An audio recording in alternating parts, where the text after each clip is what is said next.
Bismillahirrahmanirrahim. Assalamualaikum warahmatullahi ta'ala wabarakatuh. Alhamdulillahirabbil alamin wa sallallahu ala sayyidina Muhammadin wa ala alihi wa sahbihi wasallam, amma ba'du. Saya sudah lama tidak mereaksi pidatonya Habib Rizik karena memang beberapa waktu kemarin beliau itu setidaknya ya tidak banyak tampil di FYP saya, di For Your Page saya di YouTube. Jadi karena memang dari awal saya itu di dalam mereaksi video itu memang yang tampil di FYP saja ya, supaya tidak usah capek-capek nyari begitu. Jadi kalau tidak muncul ya memang tidak saya reaksi. Ya kecuali kalau memang ada yang meminta dari subscriber, itu bisa saya reaksi. Nah, ini kan permasalahannya sama kita itu ya, sedang membicarakan perang di Iran, dan memang ini sangat disayangkan ya, Prabowo itu masuk ke dalam Board of Peace BOP itu, terlepas dari pro dan kontra ya, karena orang yang melihat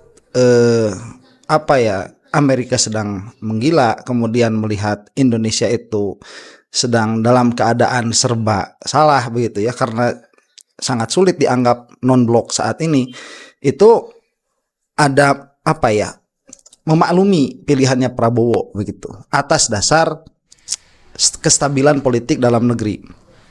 Tapi sekali lagi kalau kita melihat dari segi idealisme ya, kita melihat bahwa kita ini adalah negara muslim, apalagi kemarin ada wacana bahwa masuknya Prabowo di Board of Peace itu bisa jadi dia sebagai jebakan dari orang-orang penasihat-penasihat yang masih ada cengkraman kekuatan Jokowi di situ. Karena dengan mendukung BOP berarti presiden itu, Prabowo itu, dia sudah melanggar undang-undang dasar. Nah, jika demikian maka keputusannya salah begitu. Adapun resiko-resiko yang mungkin terjadi apabila Prabowo tidak masuk BOP, ya itu harus dicarikan jalan keluarnya. Nah, itu juga ada. Cuman ala kulli hal ya, memang perkara seperti itu sangat sulit kita untuk memastikannya. Kita dengarkan saja bagaimana pembicaraan Habib Rizik, karena kita memang akan mereaksi itu pada video kali ini. Kita simak saja ya. Cuman sebelum ke situ, biasanya kalau mereaksi Habib Rizik itu enaknya kalau lagi bukan bulan puasa ya, soalnya kan semangat gitu, takbirnya besar dan lain sebagainya. Kita saksikan saja ini. Ada hal yang ingin saya sampaikan, baik kepada segenap santri pesantren Ramadan Markas Syariah maupun kepada seluruh umat Islam dimanapun Anda berada, bahwa sehubungan dengan situasi dan kondisi di mana saat ini sedang terjadi perang di Timur Tengah, di mana penjahat perang yang bernama Amerika Serikat dan Israel melakukan serangan brutal ke negara berdaulat, yaitu negara Iran, yang membuat kita risih adalah di dunia internasional saat ini terbentuk satu framing bahwa negara kita Indonesia ini teman setia Amerika Serikat. Ini bikin kita jadi risih. Sebentar ya, dan ini juga harus kita perhatikan sebagai masyarakat. Kita itu negara yang tidak punya andil besar di dalam percaturan politik global begitu ya. Kita itu negara kerdil, harus diakui supaya menjadi pecut bagi kita supaya maju begitu ya. Jangan kayak sekarang urusan ijazah saja nggak maju-maju, nggak selesai begitu. Nah, di dalam percaturan dunia ini mau tidak mau kita itu cuma dua pilihannya, China atau Amerika begitu. Dan ya Habib Rizik itu kemanapun presiden majunya ya, kemarin kan asing-asing tuh siapa waktu zaman Jokowi ke Cina kan ngamuk-ngamuk juga Habib Rizik, dan saya setuju itu. Sekarang ke Amerika ya marah-marah juga. Memang wajar. Ini mudah-mudahan menjadi pecut saja buat kita, karena secara realistis ya, kita ini bangsa apaan begitu ya. Secara realistis, ini saya berbicara secara realistis. Kita ini bangsa apaan begitu. Kita harus memecut diri kita supaya memiliki memiliki say, we have a saying. Kita punya posisi apa ya, posisi bargaining di mata dunia begitu. Bagaimana caranya? Ya kita harus menyelesaikan politik dalam negeri ini ya. Makanya para ulama yang terjun ke dalam politik praktis dalam pengertian mengingatkan para politisi sebagaimana Habib Rizik ini harus lebih banyak lagi. Bahkan bukan hanya sekedar disebut teman setia, tapi juga disebut sebagai antek dan agen Amerika Serikat. Ini satu hal yang sangat memalukan bagi bangsa Indonesia.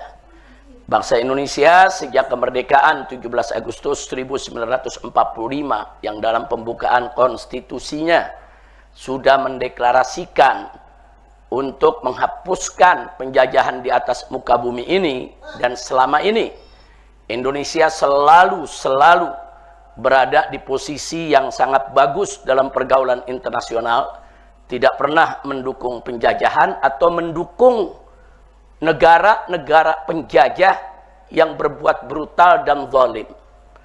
Nah, karenanya dengan adanya framing saat ini di dunia internasional seperti itu, sungguh menjadi satu hal yang berat bagi bangsa Indonesia dan sekaligus memalukan. Oke. Nah ini jangan sampai salah lagi. Dalam pengertian bahwa dalam kasus ini berarti Habib Rizik itu mengakui ya Jokowi lebih bagus daripada Prabowo, SBY pun lebih bagus daripada Prabowo dalam hal ini. Dan ya mau tidak mau kalau misalkan Anda memang tidak bisa tidak bisa katakanlah memaklumi pilihan Prabowo dalam masuk ke dalam board office, mau tidak mau ya pikirannya harus seperti pikiran Habib Rizik ini, yaitu Jokowi dalam hal ini lebih bagus daripada Prabowo begitu. Ya kenapa? Karena waktu Jokowi itu kan kita tahu ya ada serangan-serangan ke ada serangan-serangan ke Palestina, itu ada condemning kan, ada kami mengutuk, kalau tidak salah malah waktu serangan ke Iran juga begitu ya, kami mengutuk, ada tuh perkataan itu dari Jokowi. Nah cuman kan sekali lagi posisinya lain, waktu itu kan presidennya Joe Biden tuh ya, dia gak terlalu gila, gak segiles Trump. Makanya ini yang harus saya mau berbicara saja lah, terlepas dari nanti bagaimana bagaimana reaksinya begitu ya dari yang menonton. Cuman kadang-kadang ya kita itu harus melihat demikian, bahwa posisi saat ini itu berbeda dengan posisi beberapa tahun yang lalu. Ini berbahaya untuk memalukan bagi Indonesia, betul. Ini memalukan bagi Indonesia. Berbahaya untuk posisi Prabowo, betul. Berbahaya untuk posisi Prabowo. Tetapi kita juga harus melihat bahwa keadaan perang saat ini berbeda, begitu. Ini keadaannya berbeda, tidak bisa disamakan. Nah, cuman kalau dari perkataan Habib Rizik jelas Jokowi dalam hal ini lebih bagus daripada Prabowo, karena siapa Habib mengatakan bahwa Indonesia itu selalu bagus sampai saat ini ya, di dalam posisinya tidak memilih blok-blok yang ada di dalam peperangan begitu.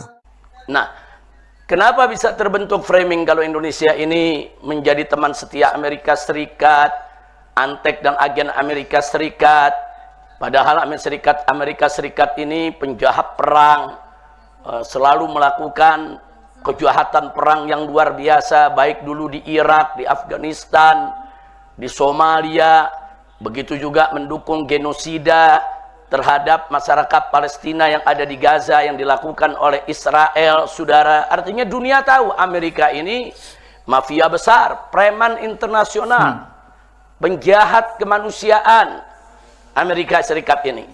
Lah kok bisa Indonesia menjadi teman setia, Indonesia menjadi agen dan antek? Inna lillahi wa inna ilaihi raji'un. Tapi kalau kita telusuri, yang salah memang dari kita juga. Karena banyak pejabat kita sering memuji-muji Amerika, melakukan pendekatan kepada Amerika, bermuka manis dengan Amerika, menjalin aneka hubungan dengan Amerika, hubungan politik, hubungan ekonomi, hubungan hukum. Yang puncaknya kita menjadi anggota daripada satu lembaga yang dibentuk oleh Presiden Amerika Serikat, yaitu Board of Peace, yang katanya merupakan Dewan Perdamaian untuk Palestina. Nah, coba ini kan di sini juga Habib Rizik sepertinya melihat ada dilema begitu ya. Berbeda permasalahannya. Ya bagaimana? Karena memang kita itu sebagai negara berkiblatnya sampai saat ini ya yang kuatnya masih ke Amerika. Pasar modal itu dari mana? Banyaknya duit yang ada di kita itu kalau dicabut Mau tidak mau kita semua yang merasakan begitu. Sudah demikian adanya, bukan berarti itu kita berani ya lapar untuk membela Palestina begitu, untuk untuk perang melawan Amerika. Ya silahkan saja kalau mau seperti itu. Cuman kan politisi itu salah satu tugasnya, presiden apalagi salah satu tugasnya itu untuk menjaga stabilitas dalam negeri sebisa mereka begitu ya, baik ekonomi maupun politik. Dan itu mungkin yang ada juga. Jadi memang ini harus disampaikan sebagaimana adanya ya, bahwa gesturnya itu memang memalukan ya, tapi kemudian agak ada kesulitan pada diri presiden juga ya, memang demikian adanya. Nah, padahal selama ini justru yang merusak perdamaian di Palestina adalah Amerika Serikat sendiri bersama Israel. Kok bisa-bisanya kita percaya kita masuk menjadi anggota BOB di bawah pimpinan Amerika Serikat dengan dalih untuk perdamaian Palestina. Nah, tiba-tiba sekarang terjadi kejahatan besar lagi. Amerika Serikat bersama Israel menyerang habis-habisan, yaitu negara Iran yang berdaulat. Yang memulai perang adalah Amerika dan Israel. Iran nggak pernah mengganggu negara lain. Iran nggak pernah memulai perang. Nah, ini menjadi persoalan besar. Nah, akibatnya apa? Baru kita masuk di BOB, bermesra-mesraan dengan Trump, bahkan sampai Israel ikut masuk dalam lembaga tersebut. Tahu-tahu dua negara jahat ini melakukan kejahatan perang lagi. Nah, jadi jangan kaget kalau saat ini Indonesia dianggap blok Amerika, teman setia Amerika, bahkan antek dan agen Amerika Serikat. Na'udzubillah min dzalik. Maka itu ini mesti segera, saudara, ini mesti segera bukan hanya diklarifikasi, tapi harus segera diluruskan dan harus segera diperbaiki. Karena itu sebentar ya, dan ini posisi kita ya sebagai sebuah negara, posisi kita masyarakat Indonesia itu memang penting.